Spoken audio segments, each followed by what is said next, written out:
Time to talk about South America. As you can see by my green background, South America is green, and you're stupid if you disagree. The Guianas! In northern South America in the Guiana Shield and the Amazon rainforest, featuring Guyana, French Guiana, and Suriname. And they are some of the most forgotten countries on the planet. The region also includes parts of Venezuela and Brazil, the states of Amapa, Bolivar, and Amazonas. But I'll mostly be focusing on the three guys right here, because they are really, really weird. Weird, buddy? You're weird!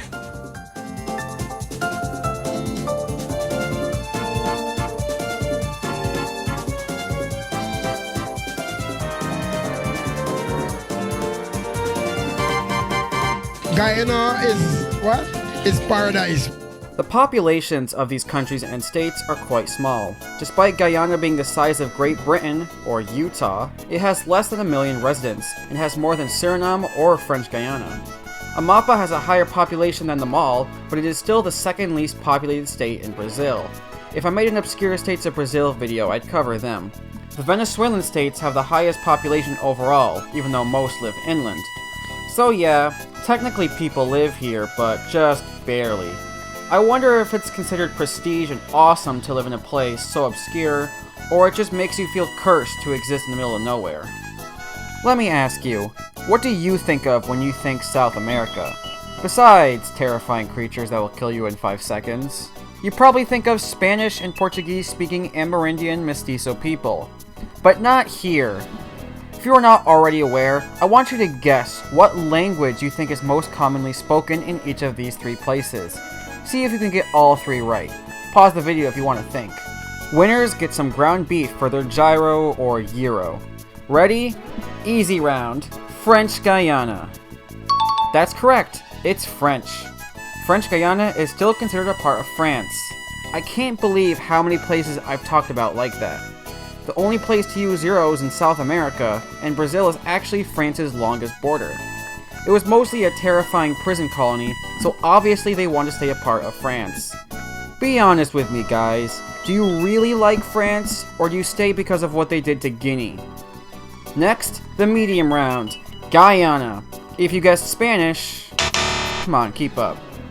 If you guessed English, you would be correct.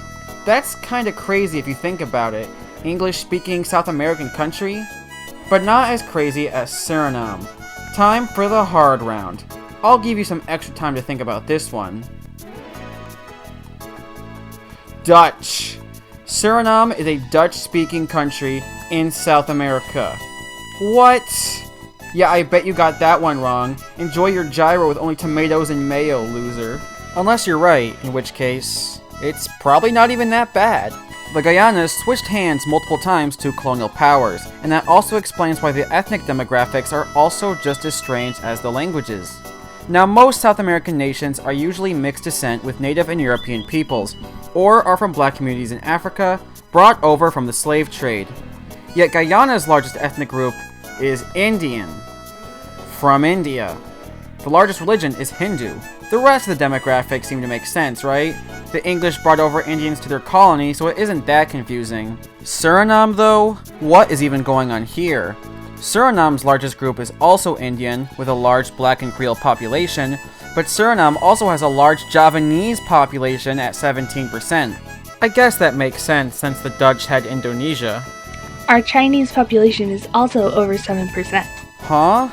Don't forget, I have the largest Islamic community in the Americas. Can you give me a second to process this? Jeez, I have never seen such a unique combination of demographics. that's what makes us so unique. Apparently slavery was pretty awesome. Prove it. What's to prove? It's free labor. Not that! The thing you gotta know about the Guianas is that most of their land is unlivable. The land is covered by some of the thickest regions in the Amazon. Do you know what's in the Amazon? The populations all live on the coast, and the rest is barren for pretty obvious reasons. We have some popular sights to see in the wilderness. In Venezuela, you got Angel Falls. In Guyana, you got more waterfalls. Suriname has some amazing national parks, and they all have some great biodiversity as well. Guyana has a sloth island. Aww. The land itself is very tropical and wet. yet surprisingly has temperatures that don't make me want to die. The countries also have large savannas, probably from when the continents were together. Hey man, where you going? The weirdness does not come from the land itself, despite being pretty off the wall, it's how they divide the land. There are multiple border disputes in this region where no one lives. Suriname has border disputes here with Guyana and here with French Guiana. Guyana has the border dispute with Suriname, and Venezuela also claims over half of the entire country and wants ownership of the Essequibo region. No one even lives here! These claims are mostly due to colonial disputes that the countries really don't care enough about to fight over. That was also the case for Essequibo, until Guyana discovered oil in the region that has allowed Guyana to heavily boost its economy. Venezuela's economy isn't doing so great. Look up Venezuela inflation to learn more. But that's the only reason the news is telling us about Venezuela's interest in the region. But the truth is, they want something more than just oil. For you see, in the depths of the Guyana rainforest, there is a powerful being that can give Venezuela quite the economic miracle. The legendary Pokémon, Mew. And if Venezuela is lucky enough to find it, they can save their country. I'm not joking. It is confirmed in the actual Pokemon games that Mew was found in South America in Guyana, which is the only real-world country to ever be mentioned in these games, besides the Lucario Kingdom.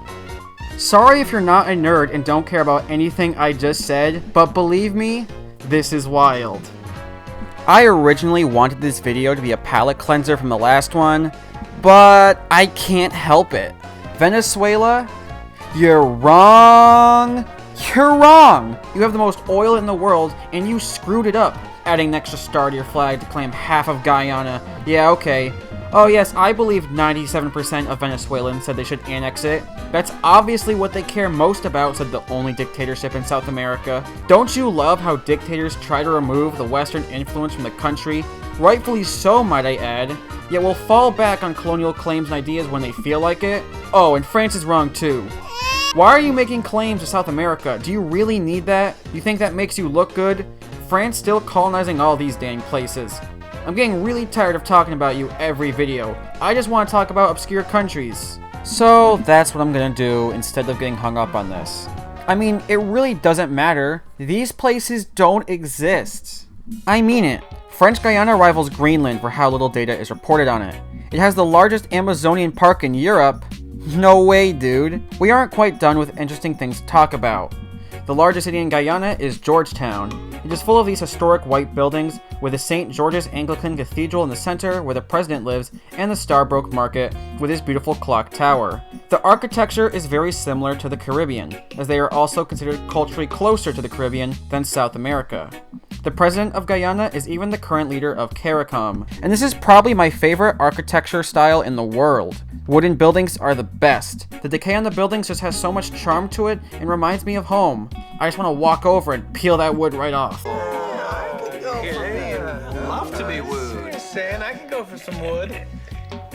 Like I said earlier, Guyana recently became pretty rich off oil, and it's become one of the fastest growing economies out there. It has a terrible reputation for crime though. I could imagine myself living here. It's quiet, pretty, got some unique culture, English speaking, dollars would get pretty far. Oh my god, am I a gentrifier? Paramaribo, the capital of Suriname, is even more the same, but a bit less wealthy. It has an incredible historic neighborhood, which is a UNESCO heritage site, with also some mosques and temples for its crazy diverse population. The country only has one cinema though. These places are a bit creepy too. French Guiana was an inhumane prison colony. One of the most famous prisons is on Devil's Island, where you can't even access it because of the currents. One of the top things to do when visiting French Guiana. Suriname once had a convicted murderer rule the country, democratically elected, might I add, and people knew.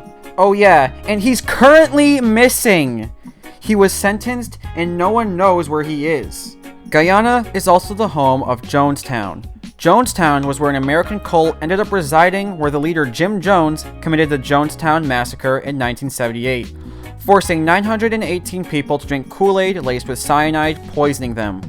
It's become one of the biggest legacies of the country, unfortunately. I bet any Guyanese viewers were happy I haven't brought it up at all until I reached the near end of the video. Don't worry, there can't be any comedic material out of this. And that's all I have for the Guianas. With a small remote population, amazing land, multiple pointless border disputes, crazy demographics, amazing architecture, Caribbean culture, and the history, these places are immensely fun to learn about.